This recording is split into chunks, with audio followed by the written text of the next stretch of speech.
ദൈവം അളന്നല്ല ആത്മാവിനെ നൽകുന്നത്. അളന്നു കൊടുക്കുന്നത് മനുഷ്യനാണ്.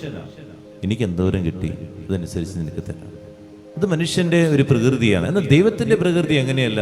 ദൈവം നിന്നിൽ കൃപ നിറഞ്ഞത് കണ്ടു കഴിഞ്ഞാൽ വാരിക്കോരി ഇങ്ങനെ ചൊരിഞ്ഞുകൊണ്ടിരിക്കും അനുഗ്രഹങ്ങളെ.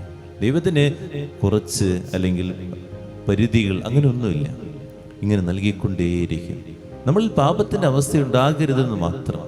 നമ്മൾ കൃപ നിറഞ്ഞ വ്യക്തികളായിട്ട്, അതുപോലെ അഭിഷേകമുള്ള വ്യക്തികളായിട്ട് മാറണമെന്ന് മാത്രമേ ഉള്ളൂ.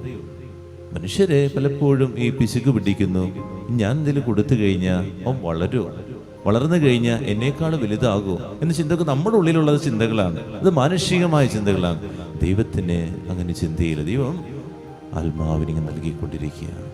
ആ വ്യക്തി എന്തോരം ആ ആത്മാവിനെ കൊണ്ട് ഉപയോഗപ്പെടുത്തുന്നുണ്ടോ, പരിശുദ്ധാത്മാവിനെ ഉപയോഗപ്പെടുത്തുന്നതോ, അതനുസരിച്ച് ഇങ്ങനെ നൽകിക്കൊണ്ടിരിക്കും. അഭിഷേകത്താൽ ഇങ്ങനെ നിറഞ്ഞ് അവനിങ്ങനെ ചൊരിഞ്ഞുകൊണ്ടിരിക്കും. നമ്മൾ ചിന്തിച്ച് നോക്കുക, ഞാൻ പരിശുദ്ധാത്മാവിനെ എൻ്റെ ജീവിതത്തിലെ ആത്മാവിനെ ഞാൻ ഉപയോഗിക്കുന്നുണ്ടോ? അതിനുവേണ്ടി ഞാൻ ദാഹത്തോടെ പ്രാർത്ഥിക്കുന്നുണ്ടോ? അതിനുവേണ്ടി ഞാൻ യത്നിക്കുന്നുണ്ടോ? ധ്യാനിക്കാം, പ്രാർത്ഥിക്കാം.